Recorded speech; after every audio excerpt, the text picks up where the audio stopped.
안녕하세요. 춘천 한마음교회 최영민입니다. 저는 가수를 꿈꾸다가 친구의 전도로 교회를 다니게 되었어요.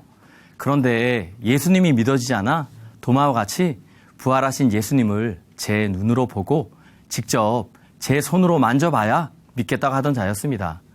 그런 제가 부활하신 예수님을 만나 진정한 기쁨을 누리게 된 삶을 나누려고 합니다. 저는 중학교 시절 MBC 대학가요제를 보다가 가수의 꿈을 꾸게 되었어요. 엘리트인 대학생이 노래까지 잘 부르면 세상 사람들이 다 뿅 갈 거라고 생각했습니다.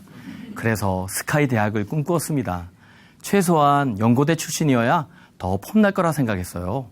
그러나 하라는 공부는 하지 않고 매일 노래만 불러댔어요.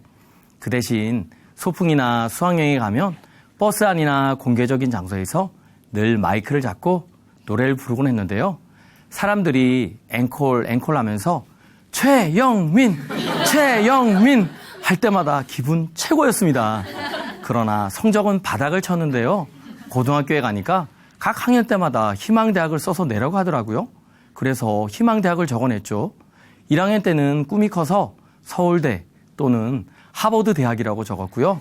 2, 3학년 때는 저희 현실을 직시하여 연세대나 고려대를 썼어요.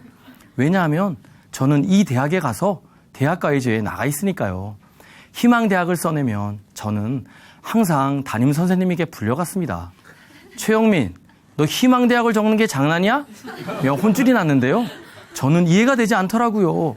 분명히 희망대학을 적으라고 해서 희망하는 대학을 적었는데 성적만 보고 노발대발하신 선생님을 보고 정말 황당했습니다. 그때 마음속으로 다짐했죠. 선생님, 두고 보세요. 제가 꼭 연고대 갈 테니까요. 하지만 성적이 이렇다 보니 대학에 갈 수 있었겠어요? 그래서 서울에서 재수를 하게 되었습니다. 그런데 공부하다가 지쳐 노래방과 당구, 술, 담배, 도박까지 손을 대게 되었어요. 그 당시 6개월치 학원비를 포카치다가 하룻밤에 몽땅 날려버리고 결국 삼수의 길을 걷게 되었습니다. 겨우겨우 강원도 소재의 대학에 가서 제일 먼저 노래 서클에 가입하려고 신청을 했는데 오디션까지 보더라고요. 무척 긴장했지만 심사위원들을 감동의 도가니로 몰아넣어 당당히 오디션을 통과해 노래 서클에 가입하게 되었어요. 이제 대학 가요제로 가는 길에 첫 관문을 통과한 것 같더라고요. 동아리에 가서 노래 연습을 열심히 했는데요. 그렇게 갈고 닦은 실력으로 대학교 1학년 때 공대 가요제 나가서 대상을 받았고 대학교 전체 가요제에서는 금상을 받았습니다. 가수의 꿈을 이어가기 위해 군대 가서도 부대 내에 있는 밴드에 가입하여 보컬로 활동했는데요.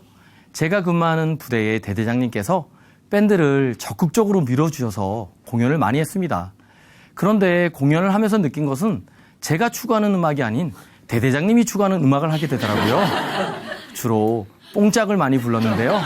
나중에는 밴드가 변질이 되어 대대장님을 위한 기쁨조가 돼버렸습니다. 제대 후에도 공연을 했는데 공연이 끝나고 나면 어느 순간 허탈감이 밀려왔어요. 연극이 끝나고 난 뒤 혼자서 무대에 남아 아무도 없는 객석을 본 적이 있나요? 힘찬 박수도 뜨겁던 관객의 찬사도 이젠 다 사라져 객석에는 정적만이 남아있죠. 고독만이 흐르고 있죠. 이 노래 가사처럼 그 허탈감은 끔찍했습니다. 그래서 공연이 끝나고 나면 술로 마음을 채웠어요. 술에 취하지 않으면 미칠 것 같더라고요. 그리고 집으로 혼자 돌아갈 때면 어김없이 인생이 이건가 하는 생각이 참 많이 들었어요.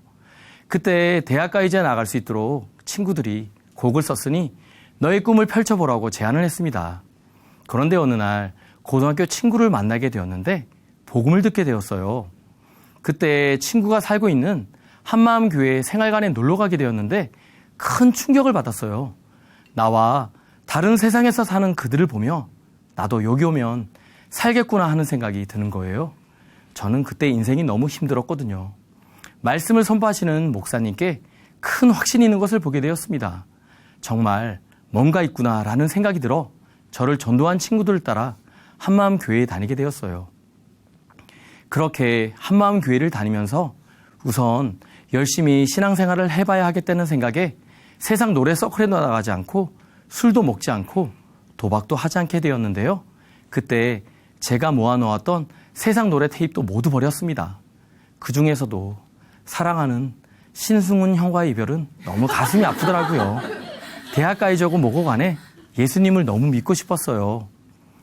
한마음교회에서는 부활의 말씀이 계속 선포되고 있었는데 처음에는 예수님의 부활을 믿으면 된다고 생각하고 무조건 말씀에 아멘 했어요. 하지만 교회 성도들을 보면 무조건 믿는 건 아닌 것 같더라고요. 그래서 제 나름대로 더 확실하게 믿을 수 있는 방법을 찾게 되었습니다. 제가 부활하신 예수님을 보고 직접 제 손으로 만져봐야 정말 확실하게 예수님을 믿을 수 있겠다는 생각이 들었어요. 만져보고 믿는 것보다 더 확실한 건 없겠더라고요. 아무리 말씀으로 교제를 해줘도 목사님의 말씀을 들어도 귀에 들어오지 않았습니다. 오로지 내가 만져봐야 믿을 수 있다는 생각밖에 없었습니다.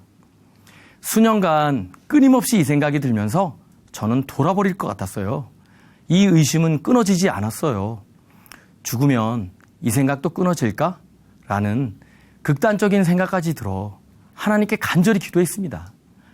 하나님 아버지, 당신이 살아 계신다면 환상 가운데라도 예수님을 보여주시고 제 손으로 만지게 해주세요.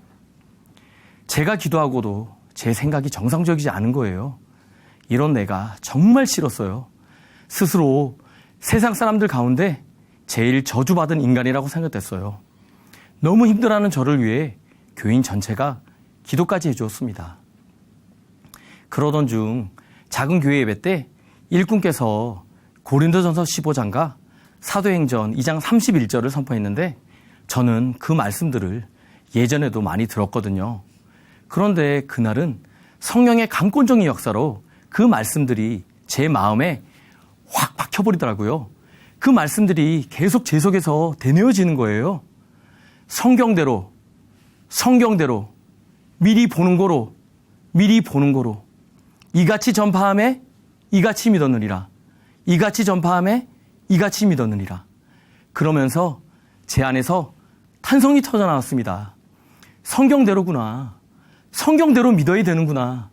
선진들은 부활을 미리 보고 믿었고 베드로, 제자들, 야고보, 바울은 부활을 직접 보고 믿었구나.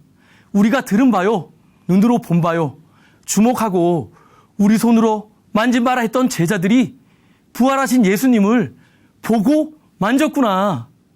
구약의 시대나 예수님 때나 지금이나 미래나 모두 부활의 표적을 통해 믿게 하신 것이 보여졌어요. 흥분되더라고요. 베드로 앞에, 제자들 앞에, 야고보 앞에, 바울 앞에 부활하셔서 나타나셨던 예수님을 지금 내가 보고 듣고 만진 것 같더라고요. 성경의 예언된 말씀과 부활을 본 증인들을 통해서 다 이루신 것을 보고 믿는 게 바로 이같이 믿는 거구나. 감격이 되는 거예요. 우리도 이같이 믿어야 하고 이같이 전파해야 하는 거더라고요. 이게 바로 하나님의 방법이었습니다. 저는 제가 직접 만져봐야 믿겠다고 하던 자였는데 이것은 제 방법이지 하나님의 방법이 아니더라고요. 하나님의 방법은 제자들을 통해 믿게 하신 거더라고요. 눈이 떠지고 성경을 보는데 제자들의 마음이 그대로 비춰졌습니다. 제자들이 바로 부활이라고 사도행전에서 소리치는 것 같았습니다. 눈이 가려져서 이게 보이지 않았는데 마음의 눈이 밝아지니 부활하신 예수님이 하나님의 아들이심이 선명해졌습니다.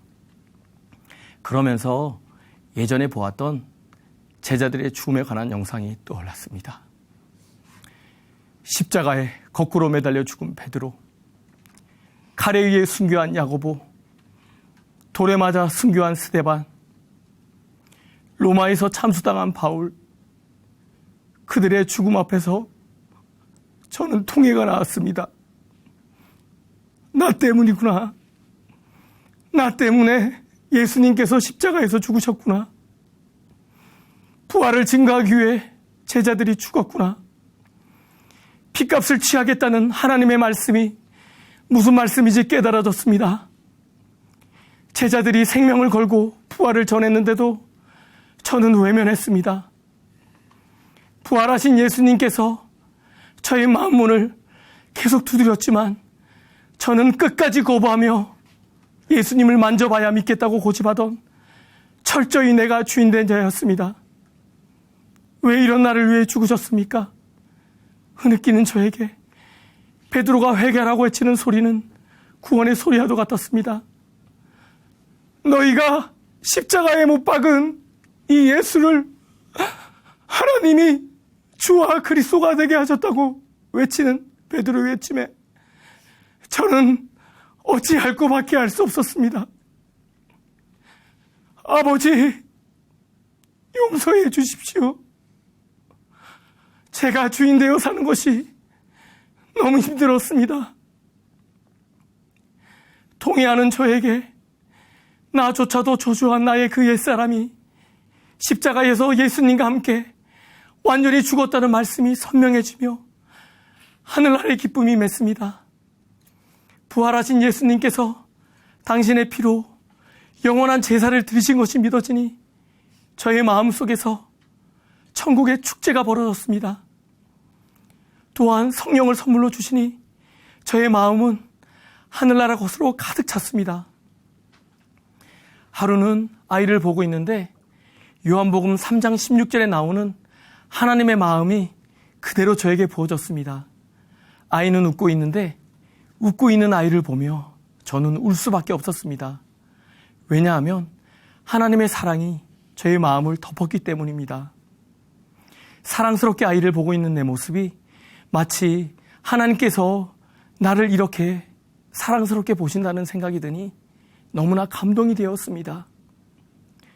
하나님이 세상을 이처럼 사랑하사 독생자를 주셨으니 하나님이 세상을 이처럼 사랑하사 하나님이 세상을 이처럼 사랑하사 독생자를 보내신 하나님의 은혜에 감사해서 한없이 눈물을 흘렸습니다. 나 때문에 하나님이 사람으로 오셨다는 사실 앞에 그 사랑 앞에 꼬꾸라졌습니다. 저는 가수의 꿈을 졌고 지금은 소방관으로 근무하고 있습니다. 소방서에서 근무하다 보면 별의별 일을 다 보는데요. 한 번은 뱀이 나타났다는 신고를 받고 출동했다가 독사에게 손을 물려 급히 군병원 응급실로 가게 되었습니다. 응급실에 도착하자마자 해독제로 보이는 링거를 맞으며 몇 시간을 누워있게 되었습니다. 그런데 한 의무병이 저를 지켜보고 있었어요. 그 순간 믿는 자들에게는 뱀을 집으며 무슨 독을 마실지라도 해를 받지 않는다는 말씀이 떠오르며 의무병에게 복음을 전해야겠다는 마음이 들었습니다. 그 순간 의무병이 저에게 반장님은 어떻게 이런 상황에서도 침착하세요? 하는 거예요. 저는 이때다 싶어 복음을 전했습니다. 나는 부활하신 예수님을 믿어. 부활하신 예수님을 믿는 사람들은 죽음이 끝이 아니라 영원한 나라가 있다는 걸 믿기 때문에 이런 상황에서도 흔들리지 않아. 예수님은 성경대로 우리 죄를 위해 죽으시고 부활하셨어. 부활하신 예수님을 믿지 않는 자를 회개하고 예수님을 너의 마음의 주인으로 영접하면 영원한 생명을 얻고 풍성한 삶을 누릴 수 있어. 그러자 처음에 힘들어하던 의무병이 고개를 끄덕이더라고요. 비록 한 손은 링거를 맞고 있기에 자유롭지 못했지만 손을 맞잡고 기쁨으로 예수님을 영접하였습니다. 예수님을 영접하게 되니 저와 의무병 사이에 기쁨이 흘러넘쳤습니다. 아마 천국에서 잔치가 벌어졌을 겁니다. 뱀에 물린 것도 정말 하나님의 은혜였습니다. 하나님께서는 믿지 않는 우리 할머니에게 복음을 전하게 하셨는데요. 기도하는 가운데 누가복음에 천국잔치 비유가 생각나면서 천국잔치를 배설하였는데도 자리가 많이 비었다고 강권하여 데려오라고 하잖아요. 그런데 갑자기 저에게 믿지 않는 할머니를 생각나게 하시면서 강권하여 데려오라고 명령하시는 것 같더라고요. 그래서 교회 지체 중 한 후배와 함께 할머니가 계시는 정선으로 가서 복음을 전했는데요. 당신이 죄가 많으셔서 천국 못 가겠다고 계속 거부하시더라고요. 그런데 그때 한 자매님의 간증이 생각났어요. 그래서 할머니께 이렇게 말씀드렸죠. 할머니, 제가 얘기 하나 해드릴게요. 예수 믿지 않는 할아버지와 예수 믿는 할머니가 계셨는데요. 예수 믿지 않는 할아버지는 임종 전에 말을 탄 군대들이 자신을 잡으러 온다고 살려달라고 막 부르짖다가 고통스럽게 돌아가셨고, 예수 믿는 할머니는 너무나 평안한 모습으로 천국에 가셨대요. 그럼 할머니는 천국과 지옥이 있다면 어디 가고 싶으세요? 그러자 할머니께서는 그럼 나도 천국 갈 수 있나 하시는 거예요. 그래서 저는 물론이죠. 할머니의 죄를 위해 죽으시고 부활하신 예수님을 믿지 않는 죄를 회개하고 예수님을 마음의 주인으로 모시면 할머니도 천국 갈 수 있어요. 예수님을 할머니의 주인으로 영접하기 원하시면 아멘 하세요 했더니 할머니께서는 기쁘게 아멘 하시고 예수 믿지 않고 당신이 주인 되어 산 죄를 회개하고 부활하신 예수님을 주인으로 영접하셨습니다. 예수님을 영접하고 나서 부활의 복음에 감격하시는데 저는 그 모습에 깜짝 놀랐습니다. 부활의 복음이 얼마나 놀라운지 할머니를 그 자리에서 굴복해 하셨습니다. 돌아오는 차 안에서 후배와 함께 확신에 찬 할머니 모습을 떠올리며 기쁨의 교제를 나누었습니다. 현재 할머니께서는 하나님의 은혜로 평안하게 하늘나라로 가셨습니다. 그날 복음을 전하는 것이 어렵다고 연기했다면 정말 큰일 날 뻔했습니다. 하나님의 시간표는 정확한 것 같습니다. 이렇게 복음의 능력을 체험하게 되면서 교회의 지체들에 대한 제 마음도 완전히 바뀌었습니다. 저희 작은 교회는 소방, 경찰, 학원 강사, 운전, 백수 등 직업도 다양하고 밤 늦게까지 일하는 사람들이 많아서 모이기도 만만치 않았어요. 그런데 어느 날 일꾼이 이대로는 안 되겠다고 하며 교회에서 함께 자고 먹고 하면서 새벽을 깨우고 훈련하자고 제안을 해서 공동체와 함께하는 시간을 보냈는데요. 함께하는 시간을 통해 복음으로 한 생명된 공동체가 무엇인지를 경험할 수 있었습니다.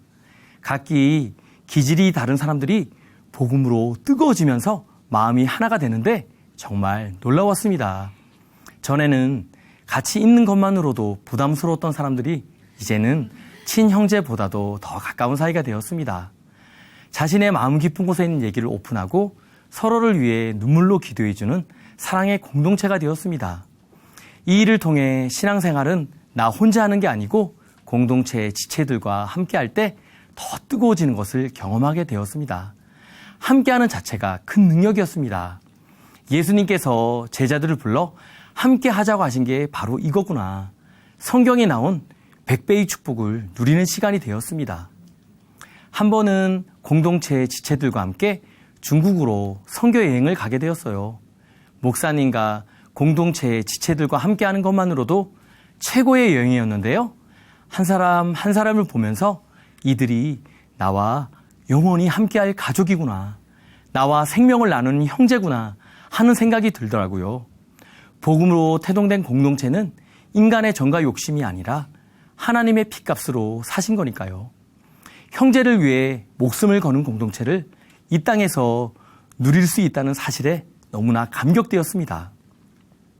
초대교회 성도들을 보면 부활의 표적으로 공동체가 세워졌잖아요. 부활로 세워진 공동체와 함께 할 수 있다는 것이 너무나 감격스럽습니다. 의심하는 도마도 부활하신 예수님을 만난 이후엔 굴복됐잖아요. 부활의 주님께 굴복된 저도 제가 있는 곳에서 부활의 주님을 전하는 사명자로 끝까지 충성하겠습니다. 감사합니다.